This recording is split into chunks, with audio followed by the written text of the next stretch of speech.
Amen. In the hope of that power, we join together in worship today. And now we pray the words that Jesus taught us to pray when he said, "Our Father, who art in heaven, hallowed be thy name. Thy kingdom come, thy will be done, on earth as it is in heaven. Give us this day our daily bread, and forgive us of our debts as we forgive our debtors. Lead us not into temptation, but deliver us from evil. For thine is the kingdom, the power, and the glory forever. Amen." Please be seated. If you're new to Westover, we thank you for joining us this morning, whether you were in person, whether you were watching online, or whether you were just a little late to the game and watching on YouTube a few hours later. Either way, we're glad that you are with us in this space and in this time. We're in a series entitled Eternal Living. It's a series on life, death, and the age to come. We're talking about life because we believe eternal living isn't something that just happens down the road, but eternal living is something we step into right here and right now. And we're talking about the age to come because we believe that that prayer which we've been praying during this series, the Our Father, with the line, "Thy kingdom come, thy will be done on earth as it is in heaven," will one day be answered. And one day the new heavens and the new earth will be brought together. And that's the age to come. So we've talked about life, we've talked about the age to come, and there's one other part of the series that we're going to spend some time with now. It's talking about death. And unlike maybe the last 2 weeks where we've done a lot of technical stuff, looked at a lot of different passages, this sermon will feel more like a lot of Jesus' sermons that rely heavily on stories. Because this is one of those subjects that maybe narrative is the best way to experience the truth of it. As we begin, I want to read these words from the book of Ecclesiastes, chapter 3. Ecclesiastes 3 says to us, "For everything there is a season, and a time for every matter under heaven. A time to be born, and a time to die. A time to plant, and a time to pluck up what is planted. A time to kill, and a time to heal. A time to break down, and a time to build up. A time to weep, and a time to laugh. A time to mourn, and a time to dance." There's a time and a season for everything. There's a season to heal. There's a season to harvest. Ecclesiastes says there is a time to kill, which in the church that I grew up with, a time to kill was always right after someone thought it was a time to dance. It's your only joke for today. There's a time and there's a season for everything. There's a time to be born and there's a time to die. We know this. We know when it just seems like the right time. First church I got to serve was a church in the small West Texas town of Moran. It's a 45-minute drive from my college rent house in Abilene. And I went out there and it was just this wonderful congregation. And one of the unique things about it is that when I would get there for Bible class time, the two matriarchs of the church, Mildred and Audrey, would always sit in the one section on the right side of the building. The building was maybe 100 years old, had 100 wooden seats. If they were all full, it would basically be half the entire town in that room, which they never were, but if they were, that's what it would be. But Mildred and Audrey would always sit on the stage right side, 3 or 4 rows back, one in front of the other, and they would have these great conversations, but they would never debase themselves by having to turn and look at each other. So they were both just like looking forward, talking. And that was Bible class. And then we would have the worship service following hour. The rest of the church would show up and kind of cluster around Audrey and Mildred on the stage right side of this old wooden building in these old wooden chairs. Everyone would sit just on the right. It got so bad that when I was preaching in Fort Worth years later, someone complained. They said, "Luke always just looks to the right side right here." And I was like, I can't help it. Everyone sat right there except maybe about a year after I started being a part of this church. There was a gentleman in his 80s who walked in wearing, of course, his blue Wranglers, a white button-up shirt, a black leather vest, cowboy hat, and these ostrich skin boots. And he sat in the second to last row on the left side. And he always sat there. He was the man that I came to know as Cowboy Jones. Cowboy Jones was a wonderful man. His speech was never going to be confused for the clear dictation of a politician. He was a man who lived in the country, was a rancher from almost birth. He grew up with almost nothing.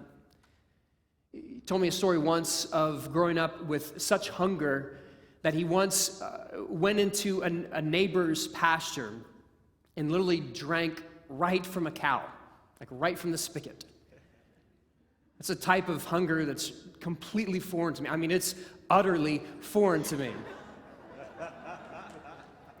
But he made a life for himself and his family. He did well for himself and his family. Remember once he walked in during one winter Sunday morning, and I said, "Cowboy, I like your coat." And afterwards, he went over to Lindsay, who was my girlfriend at the time, and handed her a crumpled up $100 bill and said, "Go buy Luke a coat." He's a sweet man. The one time I got Cowboy Jones to participate in service was when I asked him to say the closing prayer. He started to pray, and his voice had a little mumble to it.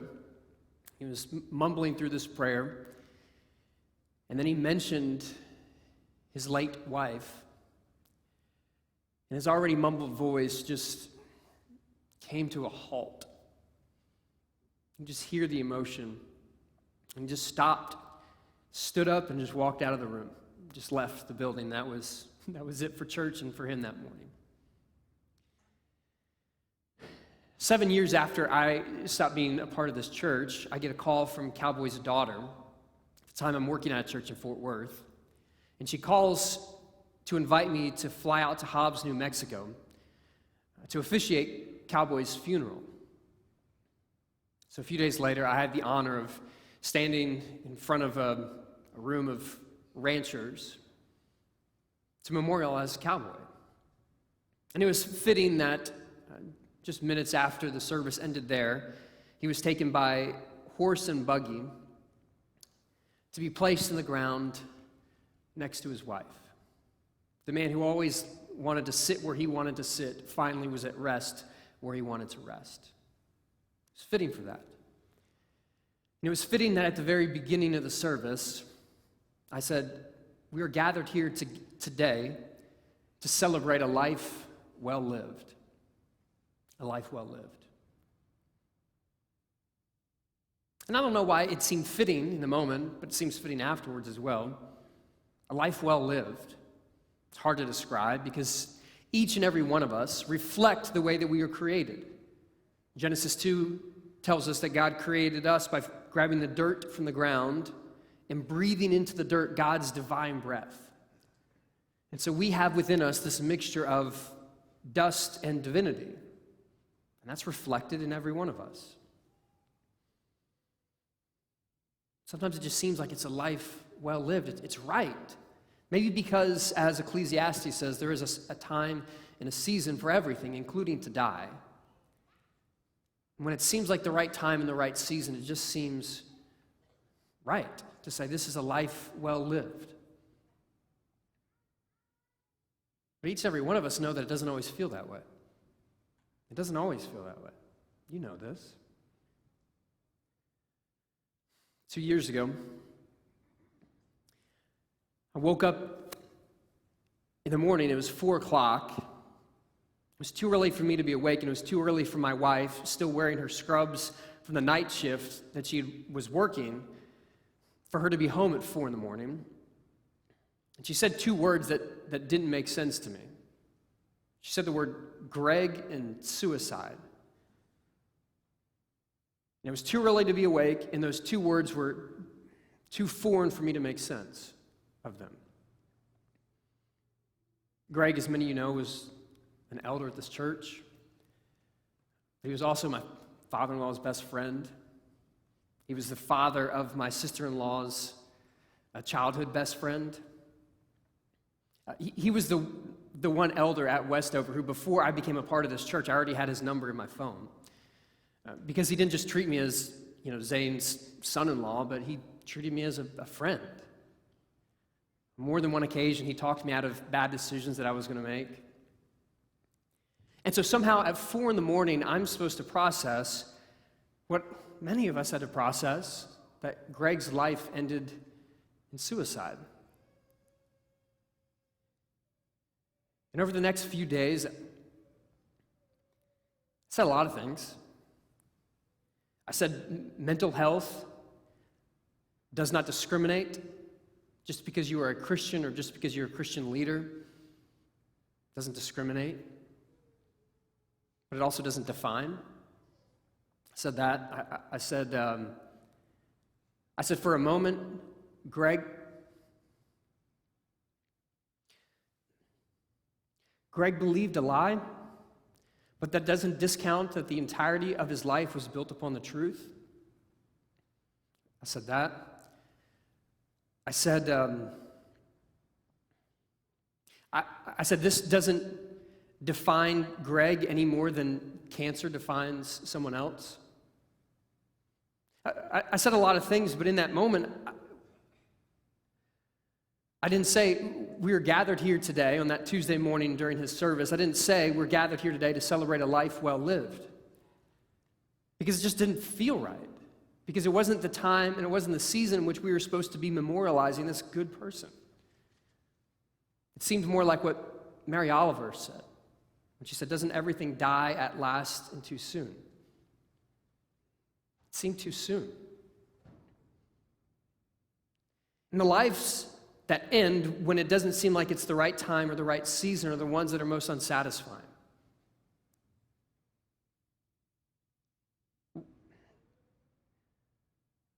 When the woman is still with child and she's also having to bury the child's father, it doesn't seem to be the time or the season. When a parent has to bury a child, the absence in the English language to even define what that is, unlike a widow or an orphan, it tells us that that's not the right time or the season. It doesn't seem right.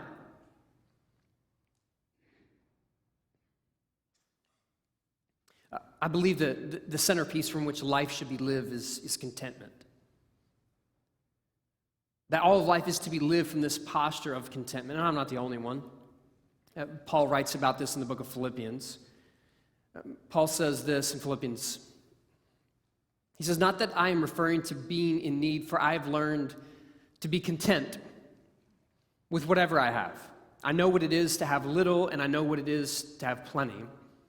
In any and all circumstances, I have learned the secret of being well-fed and of going hungry, of having plenty and of being in need." He says, "I've found the secret to be content in all these circumstances." And I think that's the centerpiece from which each and every one of us should live. But to say that you should be content when someone dies in a season that seems way too early, in a time that seems way too quick, it seems like some cheap fortune cookie advice that's not worth the paper that it's printed upon. It just doesn't seem right.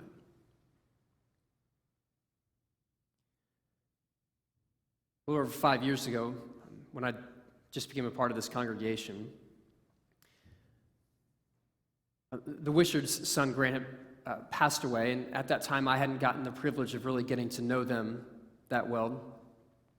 And so a few days after Grant passed, Scott and I were driving over their house, and Scott kind of gave me the backstory on his struggle with substance abuse and his sobriety that he'd been experiencing for the past year or so. Kind of gave me a backstory on what was going on. So Scott and I get over there, and we end up going to the back porch, and we're talking to Kevin. And he's having a conversation and explaining what's going on, how he's doing. And I remember at the time, as the three of us were sitting there talking, I was just going, I don't know how you, I don't know how you have a conversation when your child has just passed away. A few months later, Teresa Traylor shared with me in a series we're doing titled Cloud of Witnesses about what the experience is like to have a child with addiction. Teresa shared with me an experience that sounds like many have had, where when your kid's going through addiction, you have to go to this really dark place to, in some ways, acknowledge that there is a reality that could happen where you have to let go of a child. Thankfully, Teresa never experienced that. And so maybe that's what was going on, or maybe 5 years later I look back on that and I just realized that my projection onto how someone is supposed to grieve and what the right way to do it is clearly just a sign of my youthful ignorance. We're over there, and then just a few weeks later, Kevin Wishart is back at work, and his boss comes by, not to give advice, just to be a presence for him. And Kevin says to his boss this line, which he hadn't thought about at the time, but when he said it, it just felt like it was the right thing. And he said, "I got to be a father for 23 years to that boy, and I'm grateful for it. I got to be a father to that boy for 23 years, and I'm grateful for it." Last April, I'm on the phone with Kevin, and we're kind of talking through this idea, talking about what he said, talking about gratitude in light of the loss of your 23-year-old son. Finish the call, and the next morning, I wake up to a text message from Kevin, and this is what it says. Let me read this to you. It says, "Tame and I were talking about my conversation with you, and she asked about losing Grant. Are you content now with that? No, I'm not. Cannot imagine feeling content about that fact or circumstance, ever. However, I have contained the grief tied to it, compartmentalized it. Otherwise, I would not be a person many would want to be around. Not everybody contains circumstances and disappointments, suffering, etc., the same fashion. And maybe it is a stretch to say being able to do so is a decision, a choice. God has helped me through a dark and soul-searching journey, and I am able, most of the time, to be content in the life and blessings here now. I have a peace of mind, no longer actively seeking to wrestle or oppose that loss as what determines my outlook." Are you content? No. Maybe it's the way that the word content has come to mean in the English language that makes it feel so like unsatisfying or maybe offensive. But what does feel right is to say, I got to be a father to that boy for 23 years, and I'm grateful for it. Gratitude seems like the right word. Because maybe content seems like you're not protesting the wrongness of his season and his time going too soon. The thing about gratitude is always for the life that you have, not for the life that you want to have. Gratitude is never about what it should be, how you would draw it up, or how you think life should go. It's always for the life that you have. And if there's anything that we know about life, is that it doesn't go the way that we would want. It doesn't happen at the time and the season that we would want it to. Gratitude is the only choice we have.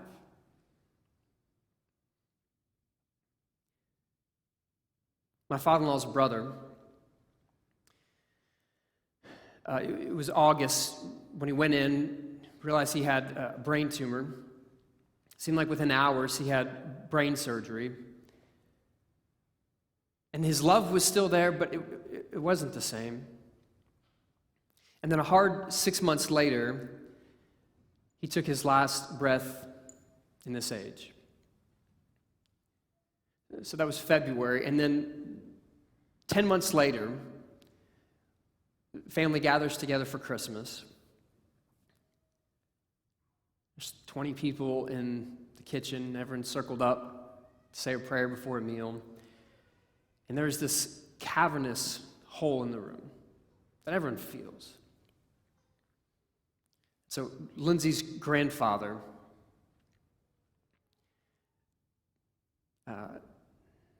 before he says a prayer, acknowledges the loss.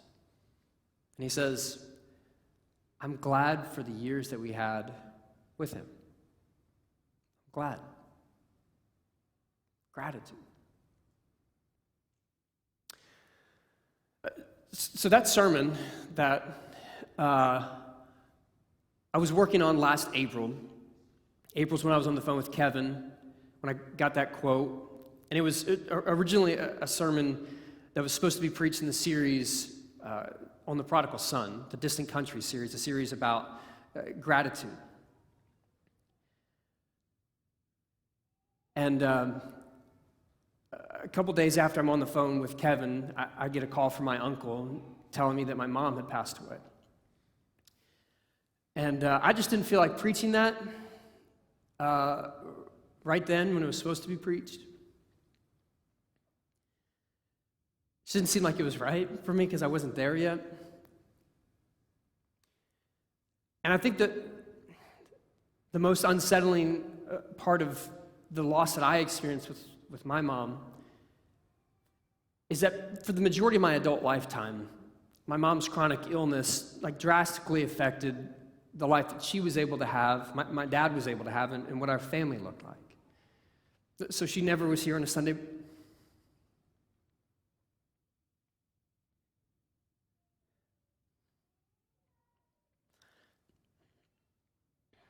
morning. But there's always part of me that felt like maybe something would turn. This was my entire adult lifetime, but I always felt like at some point it's going to be the way it should.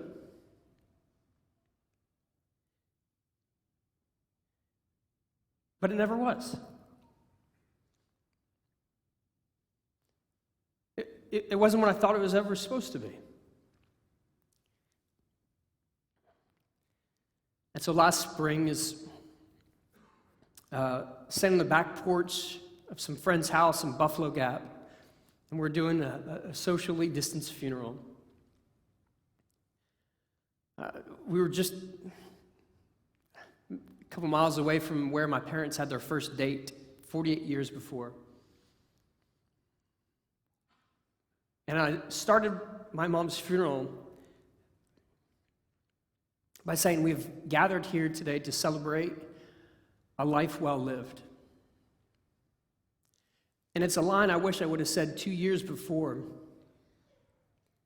at Greg's funeral. Because what I feel like I've come to realize is that death doesn't always come at the right time in the right season. There is a season for it, but it doesn't always feel like it's the right season. But gratitude is always based on what is, not what you'd want it to be. And while contentment might not feel like the right word, I feel like gratitude is the place where everything needs to be born out of. And it doesn't happen right in that moment, but eventually we have to get there. Because I believe that is God's will for us, as Scripture tells us. And so when it comes to death, I think there is this mixture of gratitude that we need to have, but also hope. C.S. Lewis has this observation that every desire that we experience is also paired with an opportunity for satisfaction. So every desire that we have is paired with satisfaction. And so he argues that a baby is hungry, but a baby is able to eat. A duckling wants to swim, and there's water. And he says that there is a desire, a longing for more. He says it points to the world that is to come. And I think our longing for something to be complete is a hint, is a nudge. It's like this divine point to say that, yeah, but there's more to come. It's the reason that Christians for 1,700 years have said the words of the Nicene Creed that end with the line that we look for the resurrection of the dead and the life of the world to come. We look for the resurrection of the dead and the life of the world to come. It's the hope that at the renewal and the restoration of all things, that God will make it right. And there will be a time and there will be a season in which heaven and earth are brought together, and God will set right all the things that have been broken. And that's the hope that we have. Let me read these words from Romans 8 to you. Paul writes in Romans 8, I consider that the sufferings of this present time are not worth comparing with the glory about to be revealed to us. For the creation waits with eager longing for the revealing of the children of God. For the creation was subjected to futility, not of its own will, but by the will of the one who subjected it, in hope that the creation itself will be set free from its bondage to decay and will obtain the freedom of the glory of the children of God. We know that the whole creation has been groaning in labor pains until now, and not only the creation, but we ourselves, who have the first fruits of the Spirit groan inwardly while we wait for adoption, the redemption of our bodies. For in hope we were saved. Now hope that is seen is not hope, for who hopes for what is seen? But if we hope for what we do not see, we wait for it with patience. And this is the hope that we have. I'm sorry some of you came this morning and weren't ready to have a conversation on death. This morning is a little bit darker than you wanted it to be. I'm also sorry for those of you who have come to services in dark moments and church was too cheerful and light for you. But whatever season, whatever mood, whatever moment that you came here in this morning, my prayer is that you would leave here with hope. The hope of the restoration and the renewal of all things. And if there's anything we need right now, it's hope. Hundreds of thousands of lives have been lost. And just a few days ago, our community lost a beloved pediatrician from a senseless act of violence. And so we grieve with those who grieve because we believe there's a time to mourn. But there's also a time to celebrate. And our hope is that one day we will have that time together.